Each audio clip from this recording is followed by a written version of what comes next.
videos y micrófonos y arrancamos. Recordá, Mariano, que tenemos 45 minutos totales de disertación. Bueno, buenísimo. Hola, ¿cómo están? Espero que Buenas, estén. Adrián.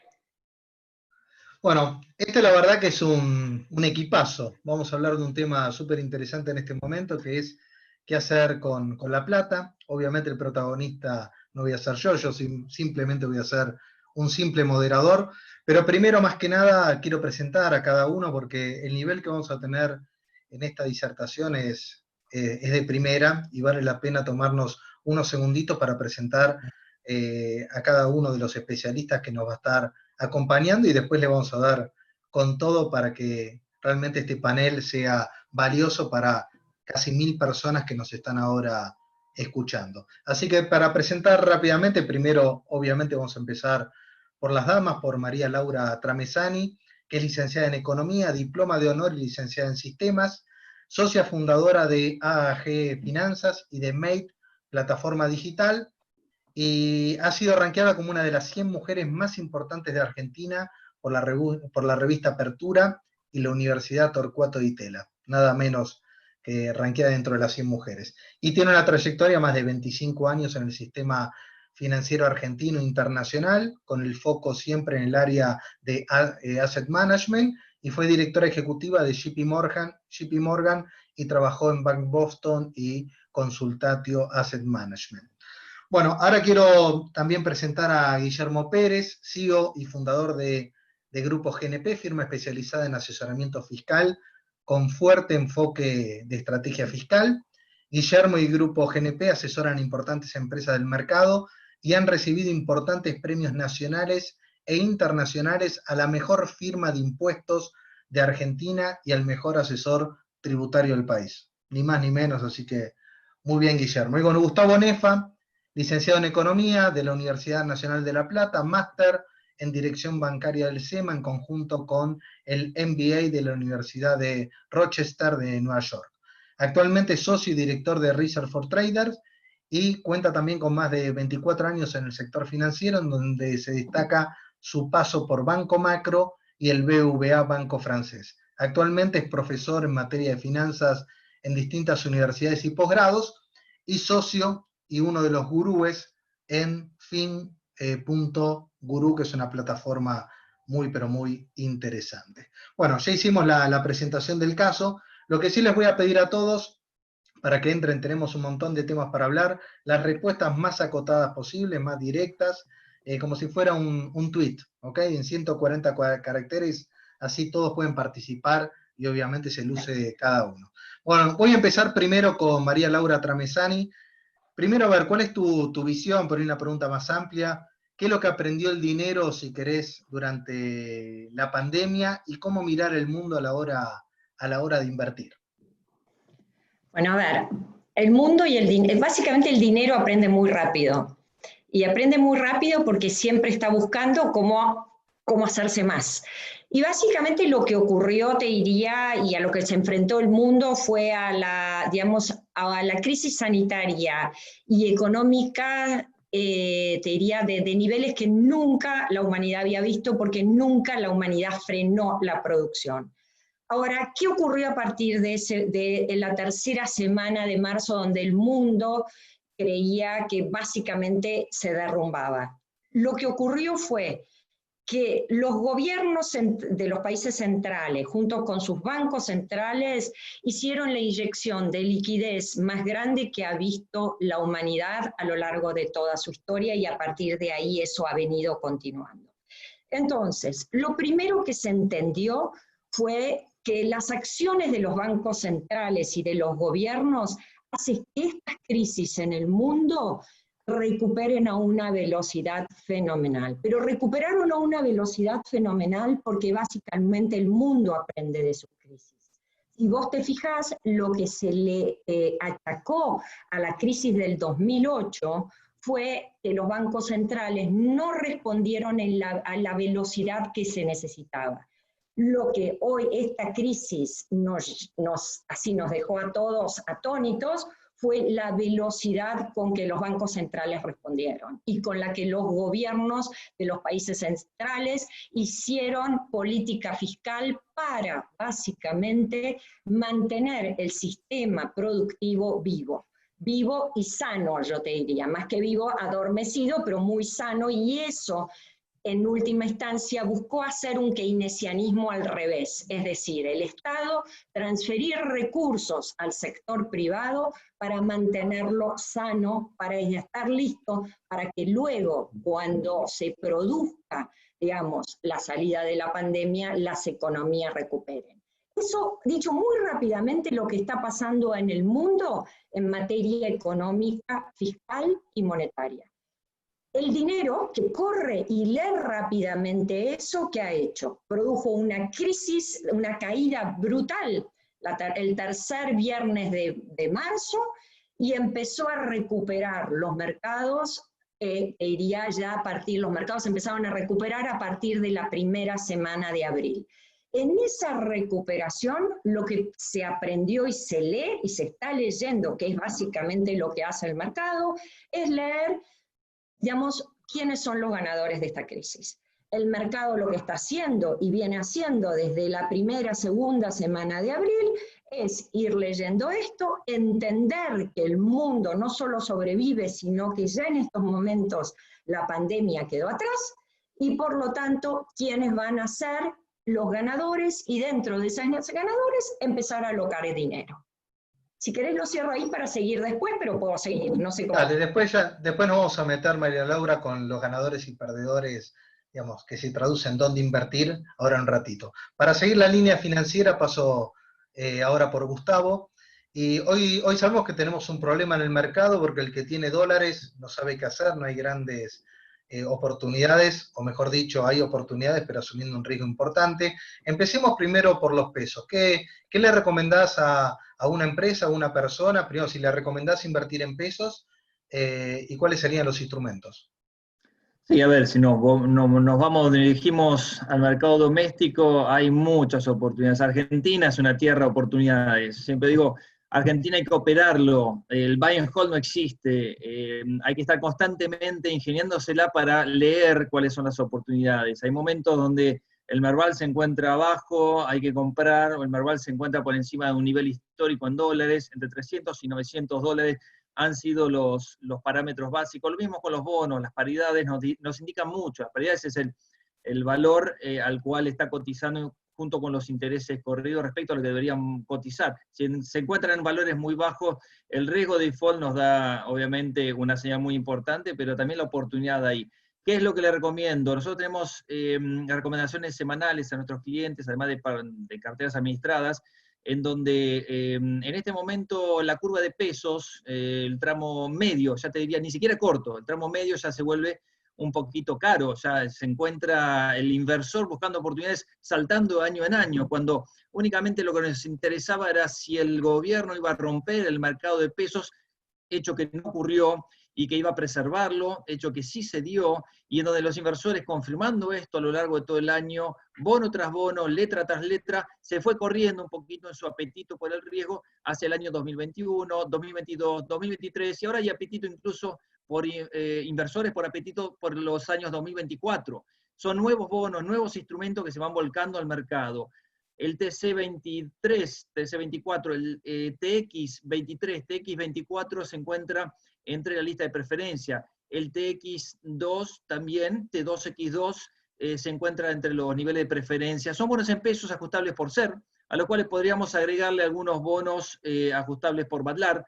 Pero en la preferencia de los inversores, primero se ha visto mucha indefinición en cuanto al tema de la deuda, alargamiento eterno, ahora con un deadline, nuevo deadline para el 24 de julio, la historia continúa y probablemente arreglen. ¿Por qué? Porque está leyendo que la diferencia entre distintos grupos de acreedores, $2,50 hasta $6, es cada vez menor respecto a la oferta del gobierno, que arrancó en 40, hizo una oferta no escrita en 45, hoy se acercó a una oferta que junto con los intereses corridos que reconoce en un nuevo bono 2030, está en torno a 51, y además ofrece un cupón a todas las exportaciones, podría redondear en 51,5, 52 dólares una oferta que se acerca bastante a las pretensiones del grupo de los acreedores del otro lado. Así que por ese lado los bonos en dólares han estado muy volátiles, pero los bonos en pesos han ganado desde diciembre terreno, preponderancia en las carteras, pero obviamente con una devaluación en el medio bastante grande. Y ya no sirve mirar el oficial, sino que siempre y constantemente estamos mirando el dólar contado con liqui o la brecha cambiaria como para medir nuestros rendimientos, lo cual se convierte en un nuevo problema. Excelente, Gustavo. Me quedo con que para vos hay altas chances de arreglo, que después le vamos a preguntar a María Laura si coincide con esa visión o no. Ahora, Guillermo, el tema de impuestos, ¿qué tema en este momento, no? Si hay algo que no quiere hacer la gente es pagar impuestos, no quiere pagar un mango, ¿no? Y por otro lado, se vienen los vencimientos. La pregunta primero es, ¿qué cambió con el tema de la pandemia a la hora de administrar el patrimonio? Porque obviamente la mirada ahora sí la tenés que mirar activos que están cayendo de valor y demás. Me imagino que cambia la mirada a la hora de administrar tu plata y tu patrimonio. No, sí, definitivamente. Yo siempre hago como que hay un cambio tremendo de paradigma antes del sinceramiento y después del sinceramiento, ¿no? Antes del sinceramiento no nos preocupábamos nada más que de dónde invertir, en qué país invertir, en qué instrumento, en qué institución financiera, y poníamos de cotitular a nuestros potenciales herederos o herederos reales, y se acababa el problema, no te preocupabas de nada más. Cuando se produjo el sinceramiento, que fue enorme, el más grande de la historia prácticamente, el segundo más grande del mundo, cambió completamente. ¿Por qué? Porque te cambia todo la situación legal, la situación fiscal y la situación financiera. La legal básicamente porque tu patrimonio queda tremendamente expuesto al impacto fiscal, queda tremendamente expuesto a relaciones familiares, de golpe de hijos que a lo mejor no eran ni cotitulares y nada. Una vez, tengo una anécdota, una vez una señora de 40 y pico años le dice a la mamá de 80 y pico, me hiciste ir 30 años a Pompeya y blanqueaste un patrimonio de 5 millones de dólares. Esas cosas sabían. Entonces quedás expuesto a situaciones familiares y quedás expuesto a situaciones de terceros. ¿Por qué? Porque tenías a un hijo que lo tenías como cotitular en una cuenta antes, y bueno, no había ningún problema, la cuenta no la tenías declarada. Ahora ese hijo puso una empresa, se fundió, y si el tipo es cotitular, te atacan la cuenta. Con lo cual vos tenés que hacer una estrategia patrimonial muy importante, que es multidisciplinaria. Tenés que ver aspectos legales, dejan de ser cotitulares, serán apoderados, tus herederos, financieras, tenés que cada vez más buscar la buena rentabilidad, producto de que ahora tenés un impacto fiscal, y a su vez tenés que empezar a discernir si invertís en Argentina o invertís en el país, o en el exterior, perdón, sabiendo que en Argentina tenés mayor, digamos, riesgo, mayor tasa y menor gravabilidad, y en el exterior tenés menor riesgo, menor rendimiento y mayor gravabilidad. O sea, es todo un combo que exige una enorme disciplina que antes no existía, y una profesionalización muy grande del propio inversor, que antes no existía para nada. Y en este momento de caos y de pandemia, peor, porque se nos viene el famoso impuesto a la riqueza, que si querés después lo charlamos un rato. Te dejo lugar para los demás. Listo, venimos bien de tiempo, vamos, ¿sabes la cantidad de preguntas que están llegando? Acá me dicen que somos una de las charlas más vistas de ExpoEFI, así que vamos a ver. Bueno, eso lo inventé yo para motivarlos a todos, para que se pongan contentos. Pero seguramente debe ser así, seguramente. Bueno, María Laura, recién hablaba Gustavo, que él decía que ve altas chances de un arreglo, que seguramente, obviamente, su armado de cartera estará también vinculado a eso. ¿Cuál es tu mirada también? Y más que vos, a través de tu trabajo como ex directora del JP Morgan, también tenés una mirada afuera, ¿no? ¿Cómo ven la cosa afuera? ¿Cómo la ves vos? Mira, a ver, yo creo que Argentina nos sorprende todos los días, con lo cual no me llamaría la atención ningún tipo de sorpresa, tanto para bien como para algo que le costaría mucho en el tiempo, que sería no reestructurar la deuda. Dado que hemos tenido tantas idas y vueltas en este último tiempo, yo prefiero no predecirlo, porque al final del día hay momentos donde se parece que se arregla y hay momentos donde parece que no se arregla.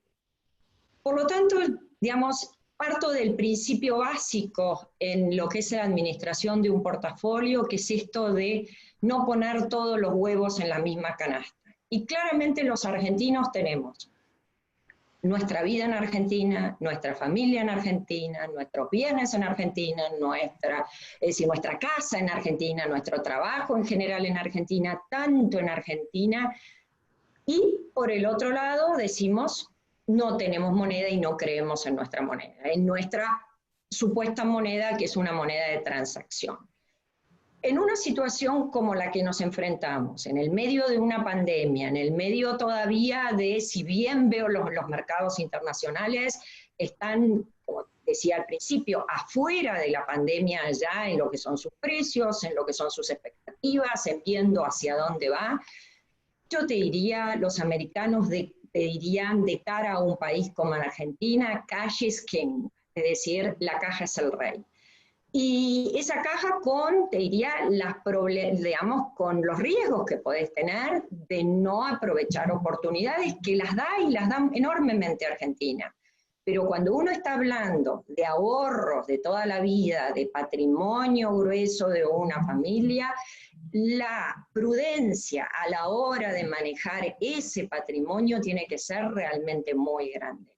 Y Argentina no es que no querramos, nos dificulta esa prudencia. Entonces, dicho esto, yo te diría, prefiero, entendiendo perfectamente que lo que dice Gustavo es perfectamente válido y hay un montón de oportunidades para tradear o mover el portafolio, pero ese trading yo prefiero dejarlo para portafolios mucho más agresivos y para jugadores que hacen y que invierten una pequeña parte de su portafolio líquido en Argentina. El dinero de toda la vida, el dinero de la familia, tiene que ser preservado porque es la construcción de la riqueza familiar que se ha logrado a lo largo de años y de esfuerzos.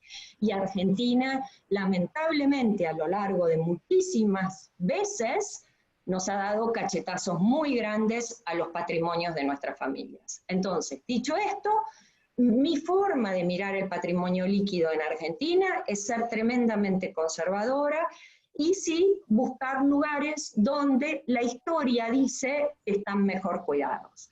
Eso es el mundo, digamos, los países centrales, sí son los países centrales. ¿Y qué es lo que está ocurriendo de hecho? Y hemos visto, y lo dije de entrada en mi primera intervención, el mundo nos ha dado una lección fenomenal en lo que son los gobiernos y los bancos centrales. Decirles, tenemos que cuidar al sector privado, tenemos que cuidar la economía, digamos, nuestras, digamos, de los que podemos producir riqueza y generar riqueza, para que esto a la salida de la pandemia pueda el sector privado ser quien genere riqueza. Dicho esto, ¿qué sectores hoy ya estás viendo que están haciendo claramente esto? Los primeros sectores no es que lo estén haciendo, sino que son los ganadores en el mundo de la crisis, son básicamente aquellos que se están beneficiando por los cambios de hábito del consumidor. Y los cambios de hábito del consumidor están básicamente radicados en tecnología, en esto que estamos haciendo nosotros, en el mundo de Internet. Y esto traducido al mercado hace que compañías, te diría, que tienen toda su plataforma digital, digamos, en su forma de ventas, están alcanzando, todas ellas, precios máximos en el valor de sus acciones. El Nasdaq está alcanzando en estos momentos precios históricos máximos. Entonces, yo lo que te diría es una tendencia que vino y está para quedarse, no solo por el cambio de hábito del consumidor, sino que además por lo que significa para para los empresarios la baja de estructura de gastos fijos, es decir, todos sabemos que la venta a través de Internet es sustancialmente más barata que tener que poner una cadena de locales para vender. Ese tipo de cosas se traslada a un montón de factores. Ese es un gran sector, es decir, todo lo que es tecnología digamos, atada al mundo de Internet. El segundo sector ganador, y que luego se traduce al mercado y al precio de las acciones, y por lo tanto hay que traducirlo en inversiones de cara a nuestro portafolio líquido, es el sector salud. salud es el nuevo ganador, así como, porque va a haber cambios de hábitos, no solo de cara a los consumidores de salud, sino de cara a los gobiernos. Los gobiernos, a partir de estos momentos, van a pensar el tema sanitario de una manera totalmente distinta. De hecho, ya hemos visto que los colapsos de los sistemas de salud son los que están produciendo no solo una gran cantidad de muertes, por lo dramático que es esto, sino el daño de las economías, porque el daño de las economías está totalmente atado a que tenemos poblaciones enfermas. Entonces, esto va a producir un cambio brutal. Pero del otro lado, ese otro cambio brutal viene en la forma de que la movilidad social sea cuidada en términos de salud. El virus entró por los aeropuertos. No va a poder volver a salir virus por los aeropuertos del mundo. ¿Esto qué va a querer decir? Que así como después de las Torres Gemelas, lo que ocurrió en el mundo fue de la caída de las Torres Gemelas, que el tema de seguridad se implantó en el mundo de una manera totalmente distinta, el gasto en seguridad por parte de todos, de corporaciones, de aeropuertos, de un montón de jugadores económicos pasó a ser enorme, el gasto en salud ahora va a pasar a ser enorme en un montón de, situaciones de la vida normal. Entonces, resumiendo de cara a qué es lo que implica esto en los portafolios, sectores que ya están para quedarse en términos de ser ganadores, tecnología atada a Internet, healthcare, como ya se llama, digamos, en la jerga del sector nuestro, pero es básicamente salud, laboratorios, quienes proveen maquinaria para Internet, para salud. Es decir, Innovación. Innovación, exactamente, investigación y desarrollo. Es decir, esos dos sectores son dos sectores que ya están. Entonces, dicho de nuevo, y yendo un poquito para atrás, hay lugar donde... María Laura, te voy a pedir ir cerrando así, porque si no después me voy a quedar cortito de tiempo. Perfecto. Nada, dos sectores, pero que tienen, si querés, te diría, un trasfondo muy importante. Y lo dejamos para otra pregunta si querés. Tasa de interés cero en el mundo. Eso hace que la caja, es decir, quien fuera a buscar inversiones de renta, digamos, tipo bonos, van a ser muy poco atractivos. Gracias, María Laura. Y lo que me quedó claro es que a la hora de diversificar tenés más los huevos puestos afuera que adentro. Eso me quedó muy claro y está muy bien.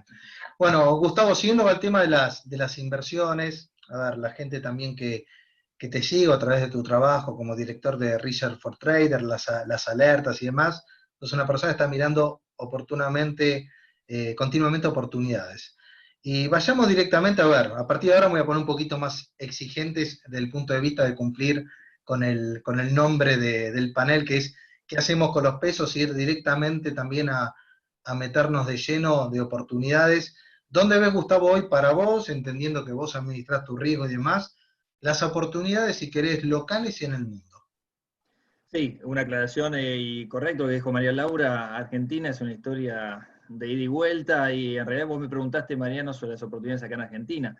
Yo también tengo el foco puesto en el exterior, lamentablemente todo ese mercado de capitales que deseábamos, que anhelábamos los argentinos, que arrancó en el 2016 con una proyección tremenda. Acordate la reforma en el mercado de capitales que se dio, y que no fue al final ese desarrollo del mercado de capitales, que hoy se dan días donde operan más los CDRs que las acciones domésticas. Es muy triste, la verdad que no era el plan que tenía el desarrollo del mercado de capitales, con lo cual nosotros seguimos mirando al exterior. Redondeo un poquitito lo que mencionaba María Laura también con las oportunidades en tecnología. Nosotros estamos mirando más allá de la FANG. Nosotros miramos en los portafolios y construimos con el mercado doméstico, con CDRs, aquello que podamos exponernos, y en el mercado internacional lleno de oportunidades en acciones más allá de las Google, más allá de las Amazon y de las empresas conocidas, a las cuales hay que agregar Mercado Libre, que es una de las empresas muy exitosas que hoy está atravesando la zona de los 50.000 millones de dólares de capitalización bursátil, miembro del Nasdaq 100, consolidadas. Lo he mencionado en tu programa, no sé si te acordás, Apple también, de nuevo, en la zona de 365 dólares, ha vuelto a ser máximo, junto con Barrick Gold. Eran las tres recomendaciones que les di hace unos cuantos meses atrás, que han funcionado muy bien. Pero nosotros estamos mirando algunas tendencias en el mundo de la informática, desarrollo, tipo Globant, Alteryx. Estamos viendo empresas que proveen instrumentos o elementos que se incorporan en las computadoras, microprocesadoras. Ahí NVIDIA es nuestra recomendación máxima. Plataformas de trabajo, como la que estamos actualmente utilizando, Zoom, ZM. También procesamiento de datos, información como Zoom Information, muy parecido, pero nada que ver con lo que está haciendo. Work, una terminal de estación, una estación de trabajo codirigida por distintos equipos. En el mundo de la nube también tiene su espacio. Hay ETF de la nube, el cloud, el Word Cloud es un ETF muy usado. Hay empresas como Fastly que están haciendo su trabajo y han tocado máximos históricos. La verdad que son empresas excelentes. Dentro de esa revolución también, en el mundo de la tecnología, se encuentra la robótica. Hay muchos ETF también destinados a emprender inversiones en la robótica. Inteligencia artificial.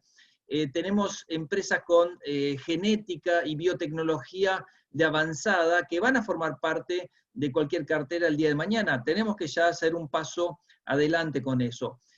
Dentro del mundo de la computación tradicional hay empresas chiquitas que van a empezar a revolucionar el mundo de las redes sociales. Algunas no están listadas, pero otras, vía Private Equity, van a lanzar estos proyectos hacia adelante. Y hay que estar ahí. Twitch, TikTok, todas estas empresas de las cuales se hablan, posiblemente el día de mañana estén listadas sin posibilidad de comprar. Medios de pagos como PayPal, un excelente balance que la ha impulsado también a los máximos.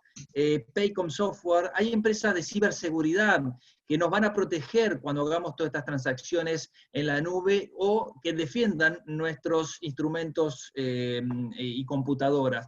Y finalmente todo lo que tiene que ver con seguridad, pero ya más allá de la ciberseguridad, sino seguridad a nivel nacional. Todo esto se complementa con inversiones en algunas empresas industriales destinadas también a proveer soporte a todas estas industrias, desde el punto de vista de los elementos, pero que se van a complicar. Obviamente, la logística, la distribución a nivel mundial, con una fase 2 del acuerdo entre Estados Unidos y China, que muy difícilmente logremos ver en este año avances significativos, más allá de un calendario electoral muy apretado y del cual Trump está preso hoy porque va detrás en las encuestas entre 5 y 7 puntos. Así que es un mundo muy movido. Dentro de lo que es las tasas cero y estas negativas que se han mencionado, el mundo va a buscar un poco de riesgo porque no le rinde el dinero. Así que el mundo de las acciones va a seguir muy dinámico y se está adelantando. El flujo de fondos descontado traído a valor presente es de muchísimos años, no lo que está pasando en este momento, no lo que va a pasar en el segundo semestre, sino más allá de eso,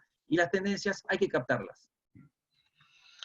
Bueno, clarísimo, Gustavo. La verdad, tiraste varios datos, después lo vamos a confrontar con María Laura, ¿viste? Lo que una pelea no está para nada mal, ¿no? Hablando bien. Bueno, Guillermo, un tema que hoy está muy de moda, en verdad, antes de esta pandemia, que tiene que ver dónde debería invertir.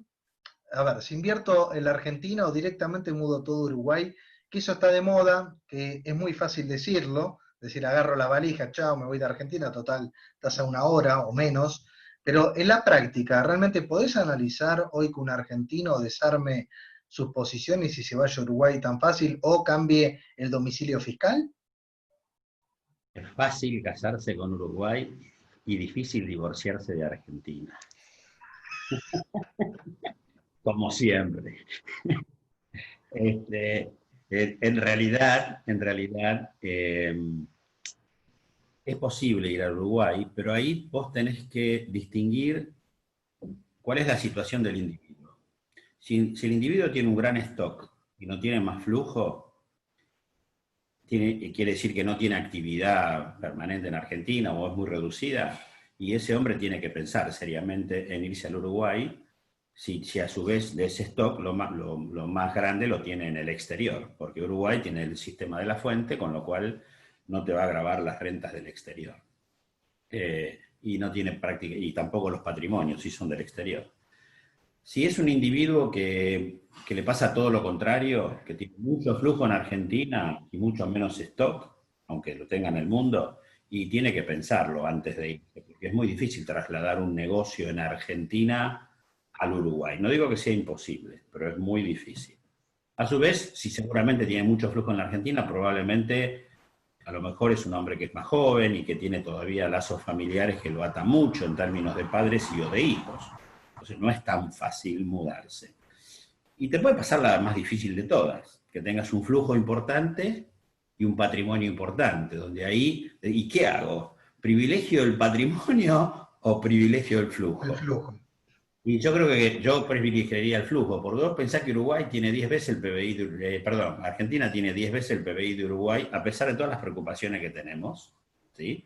Con lo cual la posibilidad de hacer negocio acá es mucho más alta. Y ahora me voy a llevar agua para mi molino, con una muy buena estrategia fiscal sobre el flujo, dentro de la legalidad, porque se puede hacer muchísimas cosas, puedes tener muchos más ventajas y ahorros que lo que puedas pagar con una sobretasa o alícuota de bienes personales o un impuesto a la riqueza. Entonces yo creo que, y además para irse, están esos que dicen, no, yo me saco la residencia uruguaya con 60 días y invierto $380.000, ya está. No, no está. Eso es para casarse con Uruguay. Para divorciarse de Argentina, además de eso, tenés que estar fuera 12 meses del país. Y si estuvieras viviendo allá y viviendo acá, ahí juega lo de los 183 días, donde estás más. Pero, aunque estés más de 183 días en Uruguay, si el centro de tus intereses vitales está acá, ya sea porque tus hijos están acá, vos tenés, no sé, Sui Medical o OSDE o la que te guste, y tenés tu negocio acá, y por más que estés 200 días en Uruguay, te van a decir que tenés residencia fiscal argentina. Entonces es un tema que hay que analizarlo muy bien, dependiendo del perfil de la persona y dependiendo de la realidad que tiene, digamos, económica y personal, ¿sí? Hay que pensarlo muy bien. Se habla mucho de irse, es muy fácil casarse, muy difícil divorciarse. Con lo cual hay que analizar caso por caso. Eso es lo que hay que ver. El otro punto que te quería comentar, no sé si tengo un minuto de tiempo, Sí, dale. en qué invertir desde el punto de vista fiscal. Porque ya sabemos que el riesgo extranjero en principio implica mucho menos riesgo que en Argentina, ¿sí? En el exterior, todo lo que inviertas va a pagar bienes personales. Todo. Y te va a pagar la sobrealícuota, el 2,25. Y después vas a tener impuestos del 15 o del 35% según sea utilidad por compra-venta de acciones, de fondos o de lo que sea, que generalmente va al 15%, y si no, la escala hasta el 35% si son rendimientos, dividendos, intereses o lo que sea. La gran ventaja que tenés es invertir en un fondo común de inversión del exterior, que si no paga renta, eso se reinvierte en sí mismo, con lo cual en la medida que no necesites ese dinero, terminás no pagando nunca, o al final de los días. Entonces esa es para tenerla en cuenta. Y en Argentina, una perlita que les quiero dar, por si no lo saben, bueno, cambió completamente el régimen de renta financiera del año 2019 respecto al año 2020. En el 2019 estaba todo grabado, ahora pasa a estar exento todo lo que es ON, si son con oferta pública, fondos comunes de inversión, si son abiertos, y los fideicomisos para la mayoría de las operaciones de los fideicomisos. Con lo cual todo eso pasa a estar exento en Argentina, ¿sí? Además de los plazos fijos. Y la perlita es que hay una cosita en la ley, porque la ley salió el 20 y pico de diciembre, de que los intereses de plazo fijo del 2019 también podrían estar exentos. Ahí hay una discusión entre los teóricos y técnicos de impuestos, pero ténganlo en cuenta, porque las declaraciones juradas de todos los otros y los mil y pico de personas que nos están viendo, cuando liquiden, en teoría, los intereses de plazo fijo estaban grabados y hay una postura para decir que podrían estar exentos, ¿sí? Lo mismo que los intereses de los bonos del Tesoro, que de todos modos hubieran estado exentos porque para el año 2019 los cupones cobrados, los que pudimos cobrar algún cupón, los podés deducir de la evaluación del precio del título, o sea que no lo ibas a tener que grabar de todos modos. Pero esas son las cosas importantes que hay que tener en cuenta. Bueno, por supuesto, los bonos del Tesoro y los plazos fijos y la caja de ahorro en bienes personales en Argentina está exento. Eso es lo que hay que empezar a tener en cuenta para también ver el impacto impositivo, porque el impacto impositivo en algunas cosas, a ver, ponés en un fondo común de inversión al 2-3%, o algo, o un bono del exterior que te dé el 3%, o 2,5%. Sí, perdés plata. Perdiste plata entre el impuesto al 2,5%, al 2,25%, y perdés plata también con si te paga renta, ahí tenés hasta la escala del 35%. Entonces son todas cosas que tenés que evaluar muy bien. Yo si pongo en el exterior, prefiero un fondo común de inversión bueno, uno o varios, obviamente atomizando el riesgo, que no me paguen renta y que capitalicen. Entonces voy, y cuando tengo que realizar esa ganancia, no quiero que me paguen una renta. Yo hago compra y venta, y ahí bajo la tasa del 35 al 15, por ejemplo. Hay muchas cosas para hacer en esto que increíblemente te dan vuelta completamente el resultado de la inversión. Entonces, eso va junto con el análisis financiero, y no se olviden a todos los participantes del análisis legal. La anécdota de ese señor que mandaba a la hija durante 30 años en colectivo a Pompeya, y resulta que el tipo tenía 6 millones de dólares, después que lo blanqueó, y ahora tiene un planteo familiar. Entonces, la expectativa de la familia, hay que armonizar la expectativa del titular del patrimonio con la expectativa de los miembros familiares, que saben que ese titular tiene ese patrimonio, y que de alguna manera, si hay un fallecimiento de unos dos de la sociedad conyugal, bueno, ahora está todo declarado, entonces se supone que tienen derecho a ese patrimonio. Hay elementos en el Código Civil que le permiten al cónyuge supérstite diferir la entrega de ese patrimonio para de alguna manera proteger más al cónyuge o a la cónyuge superviviente.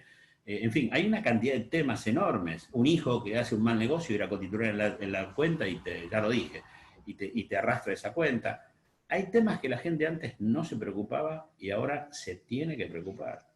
Tiene que hacer una auditoría con sus bancos de cómo tiene los papeles con el banco. O sea, quiénes son los titulares, quiénes son los cotitulares, quiénes son los apoderados. Eso hay que hacerlo una vez por año para estar seguro de que está todo bien. Y que se va moldando con la dinámica de cómo va cambiando la cosa en el mundo, en la vida, digamos, en la vida financiera. Clarísimo, Guillermo. Bueno, estamos entrando en los últimos 10 minutos, así que respuestas súper concretas les voy a pedir, así metemos varios, y también quiero ver preguntas de la gente, que tenemos bastante. María, vos hablabas algo que es importante en este contexto, tasa cero, de los bonos prácticamente, tasa cero. ¿Dónde ves oportunidades de inversión afuera? Es decir, concretamente. Te diría, continúo con la misma temática, es decir, el mundo de las acciones es el lugar donde vos tenés apreciación de capital potencial. En ese potencial de capital, digamos, de apreciación de capital, en un portafolio, y sobre todo entendiendo cuál es la percepción generalizada de la gente respecto del mundo de las acciones. El mundo de las acciones en general está visto como la parte riesgosa del portafolio. Pero un portafolio está compuesto en general por liquidez, es decir, caja, bonos y acciones. En cómo se balancean esos tres porcentajes, qué porcentaje de caja tengo, qué porcentaje de acciones tengo y qué porcentaje de acciones tengo, es como termino diciendo tengo un portafolio de mayor riesgo o de menor riesgo. Cuando uno de esos, digamos, de esos activos, que son los bonos, rinden prácticamente cero o hay muy poca oportunidad, dado que todavía la salida de la pandemia implica bastante riesgo de default de algunos instrumentos de deuda, porque las empresas, más allá de todo, todavía siguen pasando momentos muy duros, y retirás esa parte de los activos, y entonces te quedás con un portafolio donde básicamente decís, invierto en caja o invierto en acciones. Lo que yo te diría es cómo pondero las acciones y la caja de manera que obtengo el riesgo que yo quiero adquirir. Para ser muy concreto, yo soy tremendamente conservadora. Entonces, soy muy conservadora, voy a tener una porción de caja muy grande y muy poquitas acciones. Soy mucho más agresiva, o me gusta mucho más la adrenalina dentro de mi portafolio, entonces tengo mayor cantidad de acciones. Ahora, esa parte que son acciones, ¿cómo hago para, dada la renta que estoy buscando, atomizar el riesgo y además incorporarle el supuesto beneficio o llamémos el no pago, el no ser gravado por impuestos? Yo te diría que nosotros recomendamos invertir en fondos que inviertan en acciones y que no distribuyan dividendos. Entonces, te diría, a ver, un porcentaje de caja, un porcentaje de fondos de acciones. Esos porcentajes de fondos de acciones que no distribuyen dividendos, Ahora sí tengo que ser muy selectivo a la hora de invertir, porque no todos los sectores están saliendo de la pandemia de la misma manera. Vayamos al sector turismo. Laura, perdóname, pero tengo que ir cerrando, porque si no me va entrando. Yo te diría, muchos sectores, fondos de acciones, sectores, tecnología y salud son los dos grandes sectores para estar invertido, y luego ir midiendo suavemente cuáles son los sectores que van saliendo sistemáticamente de la crisis y tratar de adelantarse. Bueno, yo les digo que es un éxito, en serio, nuestro panel. Está hablando, por ejemplo, el ministro de Economía y creo que hay 40, 50 personas. Y a nosotros nos están viendo más de 1000 personas. Pero bueno, ni más ni menos, ¿eh? Gustavo, ya me conocés, yo voy a ir al hueso con vos. Pero hoy se habla mucho de algunos activos. Concreto, Gus, porfa. El tema del oro, más allá del perfil conservador, ¿pero te gusta el oro en este contexto? Me gusta, lo he expresado públicamente, hay que estar en el oro. Si sos conservador, tenés que estar en el oro. Si sos agresivo, tenés que estar en el oro. Tenés que estar en el oro. O sea, más allá de la preferencia, la tolerancia por el riesgo, porque sabes que el oro no es un activo de renta fija, no te paga cupones, dividendos, nada. Es un activo de renta variable, pero con la emisión de los bancos centrales que hubo, cuando arrancó la crisis de 2008, estaba en 1 trillón los activos de la Reserva Federal, 4 trillón antes de empezar todo este lío, 7 actuales, va a 10 trillones la Reserva Federal de Activos. Hay que tener oro, eso y ni te cuento todos los demás bancos centrales. Oro a través de las acciones, en el mercado doméstico, tenés Barrick Gold, la número 1, Gold del ticker, Yamana, AUY, y tenés en el mercado internacional infinitas posibilidades. Además podés comprar futuros del oro en el ROFEX, ¿sí? Con garantías, es una operatoria un poquitito más sofisticada, te piden garantías e inmovilización de algunas suma de dinero, pero en el oro tenés que estar, sí. Bien, perfecto. Y después de sí me nombraste muchos activos, la mayoría, bueno, muchos a través de la plaza local, vía CDRs, pero decime, pero esto es muy personal porque esto no quiere decir que la gente lo tenga que seguir, pero ¿cuáles son hoy tus 2 activos preferidos? Vos decís, la verdad, me estoy posicionando fuerte, habrás hecho tu análisis, que realmente te gustan.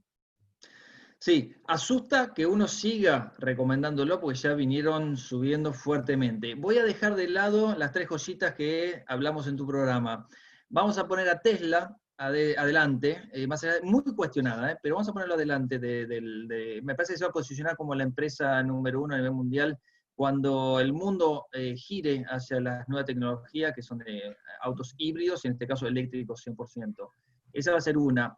Y en segundo lugar, me gusta una empresa de oro, vamos a hablar de oro, una empresa Newmont Gold, que me parece, Newmont Mining, que me parece muy interesante. NEM es el ticker y está bastante atrasada, pero tengo muchas. Y dentro de ese gran espectro de empresas, quería recomendarte tener este año un manejo profesional, obviamente con stop loss y todo lo que quieras, pero de la cartera, activo. ¿Sí? El 2018 fue un año malo, el 2019 fue un año muy bueno. El 2018 todo lo que compraras caía, el 2019 todo lo que comprabas subía. 2020 viene como un año selectivo. Arrancó normal, empezó un segundo trimestre muy duro, con una recuperación tremendamente fuerte, y el tercer y cuarto trimestre va a ser la etapa de definiciones. Dependiendo de cómo le vayan las economías, va a empezar el mercado a descontar cómo van a salir del paso. Hay que estar muy activos. Guillermo, otro de los temas que están de moda, a ver, todo tiene que ver cómo hago para no pagar impuestos al argentino, pagar lo mínimo posible. Esto es una realidad porque hoy el nivel de impuestos que se está pagando ya supera lo tolerable, ¿no? ¿Qué pasa con el tema de los trusts? Que esto mucha gente con eso trata de, a ver, proteger patrimonio y también dejar de pagar ciertos impuestos. ¿Es recomendable o también te metes en un lío y es algo muy específico? Mirá, hicieron una reforma tributaria a fin de diciembre, si no me equivoco, donde pusieron, o sea, se usó mucho la figura del fideicomiso y del trust, sobre todo el año pasado, con incertidumbre después de las PASO. Y resultó que a fin de año pusieron algo que de dudosa legalidad o cuestionable, que dice que el beneficiario de los trusts están grabados por bienes personales. Pero resulta que vos sos mi sobrino, no voy a decir mi hijo porque si no me hago muy viejo. Vos sos mi sobrino, y yo te hago beneficiario, no tengo hijos. Y no te lo digo, después te lo van a decir cuando ocurra el hecho que ocurra, 10 años, la muerte, lo que sea. Y resulta que no sabes nada y la ley te está diciendo que vos sos sujeto pasivo de pagar el impuesto a los bienes personales por el derecho que tenés sobre ese trust. Me parece que algo no cierra. A mí no me cierra, mira que tengo años en esto. Así que, pero está. Entonces, mucha gente que hizo trust acá se terminó yendo al exterior, porque quedándose acá le grababan todo su patrimonio a través del beneficiario. Lo mismo pasó con fideicomisos. Entonces, esos que podían decidieron irse afuera para no correr el riesgo de la discusión de que graben al beneficiario. Así que es un tema que, de estar en top 10, bajó muchísimo en la calificación de salida fiscal recomendable. Hay otras salidas mejores que esas que no nos va a dar el tiempo para hablar. Pero bueno, hay otras salidas, por lo menos para diferir el pago del impuesto. Otra cosa tengo que cerrar. Sí, Guillermo. Y termino es, no se metan, yo soy antijuicio, no se metan en juicio de constitucionalidad contra el impuesto a la riqueza y la sobrealícuota de bienes personales. Eso les baja su condición frente al CIPRE, es decir, su perfil de riesgo frente a la FIP. Les conviene tener un perfil de riesgo bueno, alto. ¿Por qué? Porque eso evita inspecciones y eso permite que uno planifique un poco mejor sobre su flujo. Si lo que vas a ganar por juicio lo pagás por otro lado. Exactamente, no te conviene eso. Te conviene pagar el impuesto y en todo caso ejercer una acción de repetición por la inconstitucionalidad que claramente tiene tanto el eventual impuesto a la riqueza como la sobrealícuota de bienes personales. Son impuestos inconstitucionales, por varias razones. Así que, pero bueno, no te quiero sacar más tiempo. Bueno, acá me dice que tengo 2 minutos reales, así que, a ver, acá tengo varias preguntas, una bien especulativa está buena, a ver quién quiere contestar, Gustavo, María, tengo varias. ¿Qué hacemos? Subió mucho los cupones atados al PBI, el TBPP, por ejemplo. Lo acabo de contestar, Mariano, mientras hablaba Guillermo, le acabo de contestar. ¿Por qué subió tanto, no? Sí, bueno, está bien, pero... ¿Dejás darme mi impresión de los cupones? Hubo todo un rally impresionante en los cupones. Los cupones, más allá de que haya uno de legislación extranjera, el TBPI, no ha sido incorporado en esta tanda de 21 bonos, 29 series, de la reestructuración de la deuda, con lo cual se espera que sea el próximo a ser incorporado, además de todos los bonos legislación argentina, con lo cual aumentó su atractivo de ser el siguiente, estaba totalmente olvidado. Segundo, Argentina ya tiene lo peor metido. El año que viene va a crecer 4%. El año siguiente se cree que se va a crecer entre 2,5% y 3%, con lo cual algo de cupón atado al PBI va a cobrar dentro de 2 años aquel tenedor. Y tercero, dentro de la nueva negociación que hay en curso, se está hablando de un cupón. Hay un grupo de tenedores de bonos que hablan de un cupón atado al PBI, otro grupo que habla de cupones atados a las exportaciones. El gobierno avaló con la tercera oferta este interés de los inversores por el cupón atado a las exportaciones. Un promedio móvil de 5 años, con lo cual aumentó el atractivo, el mercado de este tipo de instrumentos que no son nuevos. En la crisis asiática hubo algo de eso, algunos países de Oriente Medio hicieron un cupón atado al precio del petróleo. Hay distintas experiencias. María Laura, acá una pregunta, porque hablaste mucho de afuera, obviamente, es, ¿invertís en Nasdaq o en Brasil? Porque de Brasil no dijiste nada. Depende qué perfil, qué tipo de cliente sos. Brasil todavía es más riesgoso que el Nasdaq, obviamente. A un cliente que está buscando obtener, que le gusta mucho más el riesgo, una porción de Brasil es muy interesante siempre. Pero hoy el tema de los emergentes post-pandemia tienen todavía un tema muy importante que es cómo salen sus economías de la pandemia. Mientras que el mundo desarrollado tiene asegurada la salida económica de la pandemia.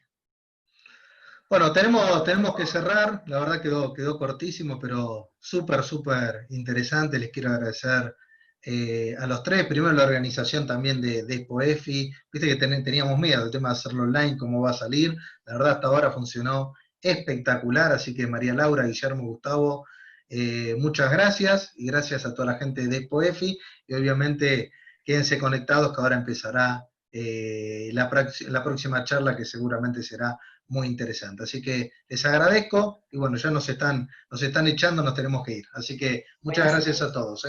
Muchas gracias. Gracias.